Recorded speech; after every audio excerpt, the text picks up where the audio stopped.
Bonsoir. Ok, le micro marche, c'est déjà ça. Bonsoir à toutes et à tous, je suis heureux d'être là. Pour vous partager, en fait, faire un témoignage de ce que j'ai vécu ces 12 dernières années. J'ai, comme vous, j'imagine, j'ai beaucoup posé de questions, j'ai essayé de comprendre quelles étaient les raisons profondes de la situation de la planète aujourd'hui, puis de l'être humain dans la planète. Et au début, il y a 25 ans, quand j'ai commencé à travailler sur ces matières, je m'étais dit, j'ai trouvé la solution, c'est l'économie. L'économie va très très mal. Alors ce que je vais faire moi, c'est je vais aider à accompagner des centaines de petites boîtes vertes et on va tout changer. C'est ce que j'ai fait pendant longtemps. Puis je me suis rendu compte que quand vous voyez les trends de la macroéconomie mondiale, on va absolument pas y arriver. Puis je me suis dit, bon, ben c'est pas ça, il faut aller dans les lieux de pouvoir. Il faut aller dans le cabinet ministériel, donc j'ai fait 3 cabinets, j'étais élu pour Écolo aussi. Et là, je me suis dit, on va y aller, la solution, elle est dans le politique. Puis là, j'ai découvert que la vitesse des changements par la démocratie sont beaucoup trop lents par rapport à la vitesse des problèmes au niveau climatique, au niveau biodiversité. Puis je me suis dit, bon, ok, c'est pas ça. La solution, cette fois-ci, maintenant, j'en suis sûr, c'est de faire de l'activisme. Parti chez Yeway, j'ai fait 10 ans d'administrateur, 3 ans de présidence. Et là, j'ai découvert que la voix des environnementalistes, elle pesait, mais elle pesait quand même beaucoup moins lourd que la voix du lobbying économique. Et donc, j'avais 43 ans, j'avais fait tout ça, et j'étais vraiment épuisé, complètement épuisé. Puis je vais voir mon médecin, qui me dit, Monsieur le maire, vous, la situation est grave, vous allez au burn-out, c'est sûr, vous ne devez pas changer de boulot, vous devez changer de vie. Je dis, waouh, voilà autre chose maintenant. Je dis, oh, qu'est-ce que je peux faire? Puis, j'avais un vieux copain qui m'avait dit, écoute Marc, si un jour tu as un vrai gros problème dans la vie, viens me voir, on fera une cérémonie chamanique. Moi, j'avais jamais entendu parler de ça, j'avais pas de vie spirituelle, j'étais agnostique, je suis pas croyant du tout. Mais j'avais confiance dans le gars, je dis ok, j'y vais, c'est un vendredi, j'arrive.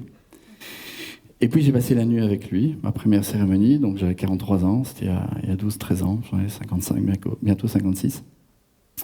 Et là, c'était une révolution. J'ai eu la foi durant cette nuit-là. J'ai acquis la foi. Et puis surtout, je me suis rendu compte que, comme vous, comme moi, la vie, c'est quoi? C'est qu'on a des difficultés au niveau de l'ego, on a l'ego mal placé, on a énormément de peur, évidemment. Moi, j'étais très masculin, très dominateur, et j'avais beaucoup de colère. Mais on a tout ça, hein. On a parfois des relations toxiques avec l'une ou l'autre personne, où on a des choses qui nous appartiennent pas, et qui sont un poids qu'on porte quelque part. C'est comme si on avait un sac à dos, on porte ce sac à dos pendant toute notre vie. Et ce qu'on essaie durant toute notre vie, c'est de décharger le sac à dos, et puis il y a des choses qui se rajoutent, etc. Et tout ça est compliqué. Et par cette cérémonie, je me suis rendu compte que j'arrivais à enlever des choses de mon sac à dos, à m'apaiser et à mettre de la distance. Avant d'arriver, par exemple, j'avais un petit peu de stress. J'ai regardé une tâche là et je me suis dit, ça, c'est mon angoisse, c'est mon stress de monter. Et j'ai mis une distance. Donc l'angoisse, elle est là, le trac, il est là, mais je ne suis pas submergé par le trac. Et donc, de pratique en pratique, pendant ces 12 ans, j'ai travaillé sur mon sac à dos et j'ai commencé à calmer mes angoisses, mes peurs, etc. etc. Je ne suis pas quelqu'un de merveilleux, mais je vais en tout cas beaucoup mieux qu'avant. Et puis je me suis rendu compte aussi, c'est que cette pratique-là permettait aussi de mettre une distance par rapport à toutes les possibilités merveilleuses que nous offre le capitalisme. Tu vas pas bien? Consomme. Tu as peur? Consomme. Tu as trop d'ego? Tant mieux, achète une belle voiture, consomme. Et je mettais des distances par rapport à tout ça. Je me suis dit, waouh, mais ça c'est super puissant. Alors que pendant des années, j'avais cherché la solution à l'extérieur de moi, en fait c'était à l'intérieur que je trouvais une force plus puissante que le capitalisme. Et ça, j'ai trouvé ça génial. Donc j'ai continué à pratiquer des spiritualités écocentrées et pas anthropocentrées. Parce que nous, vous, moi, on vient d'où? De la spiritualité judéo-chrétienne.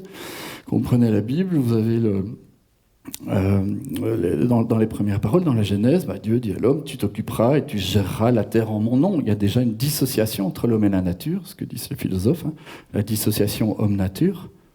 Et c'est ça qui fait qu'après, on a eu le siècle des Lumières, le cartésianisme, etc. Et le capitalisme s'est nourri de tout ça, évidemment. Et donc là, je me suis dit, en fait, la solution, elle est peut-être dans la spiritualité. Et j'ai continué à pratiquer, à lire. Et spiritualité, toujours écocentrée. Et quand vous prenez dans le chamanisme, c'est principalement, je ne fais pas de prosélytisme, hein, c'était ma pratique à moi, mais tout le monde peut en avoir, il n'y a pas de voie meilleure une que l'autre. C'est qu'en fait, c'est une spiritualité qui permet de travailler sur l'animisme. Et vous, moi, Homo sapiens, depuis moins 200 000 ans jusqu'à moins 10 000 ans, nous étions des animistes. Après, on est devenus des polythéistes et des monothéistes. Mais 99, je ne sais pas combien %, il faudrait faire le calcul, du temps d'Homo sapiens, nous avons été animistes. Et c'est quoi l'animisme ? C'est considérer que chaque petit élément de la nature, chaque petite plante, chaque petit ver de terre, chaque pâquerette, un caillou, de l'eau, etc., a un caractère sacré. Moi, vous, êtres humains, on a un caractère sacré, mais chaque élément de la nature a un caractère sacré. Et on a vécu comme ça pendant 200 000 ans. 190 000 ans. Et après est arrivé le polythéisme et le monothéisme. Et là, on a dit non, c'est pas ça. Toi, homme, tu es au-dessus de la nature. Et là, je me suis dit, mais ce qu'il faut que je fasse, moi, à titre personnel, c'est réactiver mon côté animiste. Et c'est ce que j'ai fait. Et la bonne nouvelle pour ce soir, les amis, c'est qu'en fait, on peut le faire très facilement. C'est des vieilles pratiques ancestrales qui viennent d'Afrique, qui viennent d'Amérique latine, qui viennent de partout dans le monde, qu'on peut réactiver, qui viennent d'ici aussi, en Belgique aussi. Au niveau des traditions celtiques. Et donc j'ai travaillé sur ça, et je me suis dit, ok, là il y a quelque chose d'intéressant, et ce d'autant plus que j'ai plus besoin d'une Bible ou du Coran, etc., que je respecte, parce que ces pratiques, je les ai moi, je suis autonome, j'ai besoin de personne. Et donc j'ai pratiqué, et puis à un moment je me suis dit, bon, je vais quand même faire le lien entre le changement climatique, biodiversité, etc., donc le monde extérieur, et puis moi ce que je vivais à l'intérieur. Et j'ai écrit un bouquin, qui s'appelle L'économie a-t-elle une âme ? Voilà, où j'explique tout ça. Je me suis dit, je vais me mettre en état modifié de conscience dans différents types de pratiques. Je fais ça pendant plusieurs années. Et à partir des résultats que j'aurai de cet état modifié de conscience, je vais repenser une nouvelle économie. Ça paraît complètement barjot, hein. Maintenant que je le lis, il est vraiment taré ce gars. Mais voilà, j'assume. De toute façon, la situation de la planète est telle que pour moi, il faut prendre vraiment des chemins complètement différents.